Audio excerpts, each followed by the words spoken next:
So in the previous video, I realized I didn't go through the last two questions in the review. So in problem 9 and 10, we're reviewing what happens when the number in front is not equal to 1. It takes a little bit more work to factor. So if you recall, we have a 2 here, so that's 2 times 1. And we have a 3 here, which is 3 times 1. So those are the only numbers we can use to try to get negative 5. We're lucky because we only have two sets of factors. We're still going to apply the same rules, 2x times x in this case, and we're going to subtract. So I'm going to put a plus and a minus to start off with, and I'm going to use 3 and 1. All right, so if I put the 3 here and I put the 1 here, all I need to do is check to see if I get negative 5. So if I multiply 3 times 2, that's going to give me negative 6, negative 3 times 2.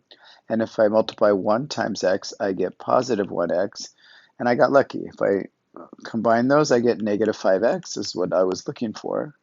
So those are the two factors.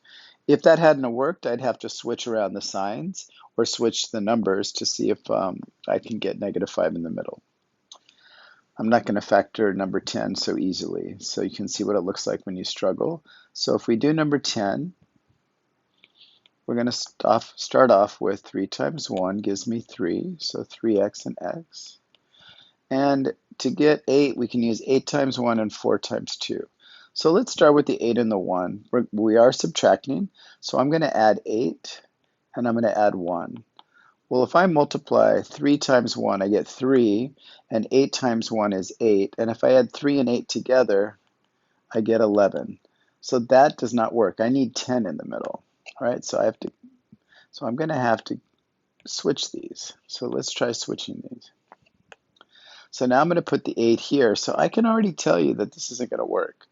That's going to give me 24, and 1 gives me 25. So the 8 and the 1 are too big, so I can't use those. So now I'm going to use the 4 and the 2. So if I put the 4 here and the 2 here, 3 times 2 gives me 6, and 4 times 1 is 4, and now I got the 10.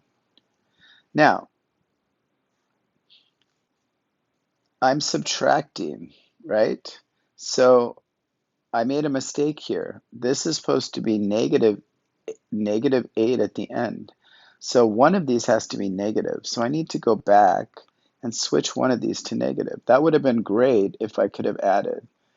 But unfortunately, I'm subtracting. So if I'm subtracting 6 and 4, this is 2. And subtracting these two, I would have gotten 5, and this would have been 23. None of those are 10.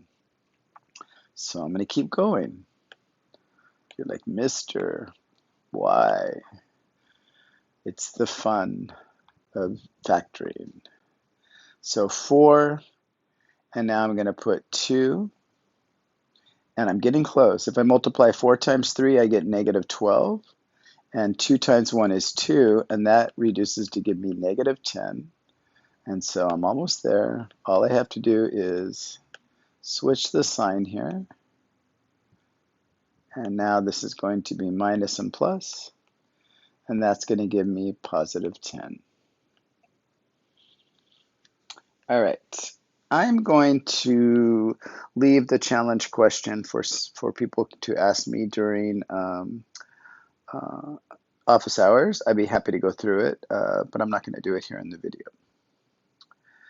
All right, so we're going to move on to the lesson for the week, and I want to point out there's a number of different videos that you can watch, and we're talking about what happens when we have to factor out something that is not needed in the quadratic.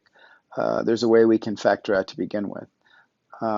So if we look at the first ones, this problem number 1, if I factor this, I'm going to get x plus 3 times x plus 3, because 3 times 3 is 9 and 3 times 2 is 6.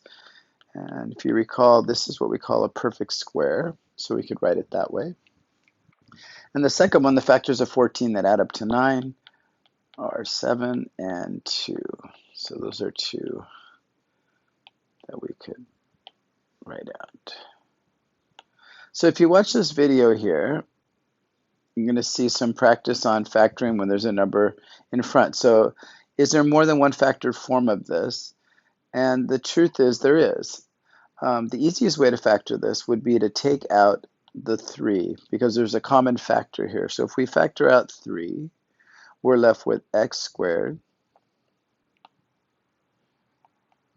plus 3x plus 2. And now we're going to factor the inside part. Just makes it a little bit easier. And we're going to have 3 times x plus 2 times x plus 1. And that 3 in front we call the GCF, which is the greatest common factor. So if you ever see a number that divides out of all 3 terms, take it out because it makes your work a lot easier when you factor the trinomial. So the question's asking us, why does it have more than one factored form? And the clue would be that there was a common factor in all 3 terms. So this is what we call a common factor of 3.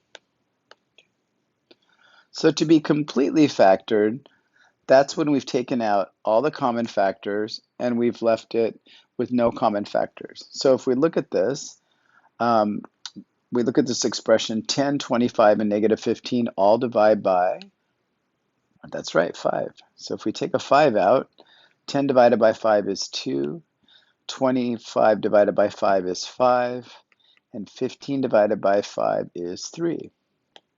So now the numbers on the inside are a little bit easier to deal with. We're going to go to our factoring like we did up above. And we're going to factor this to 2x times x. And we want the factors of 3 that will give me 5 in the middle. So I've been practicing. So if I put the plus 3 here, that's going to give me 6. And negative 1 gives me 5. So we call this fully factored form.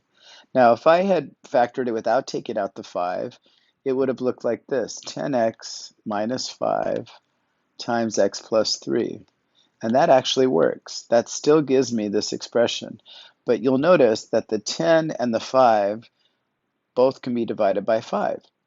And that means it's not completely factored. Really, at the end of the day, not that important because you still get the same answer by using this form. It's just easier to work with these smaller numbers. So if you can make your job easier by pulling out the common factor, by all means do so. All right, so we're going to move on to situation to rule. And if you remember this, we have 3 figures here. And you're going to look at the figure and you're going to try to write the rule using the tiles in the figure, right? So what do we start with in figure 1? How many tiles do we have here? We have 1, 2, 3, 4, 5, 6, 7, 8 tiles, right?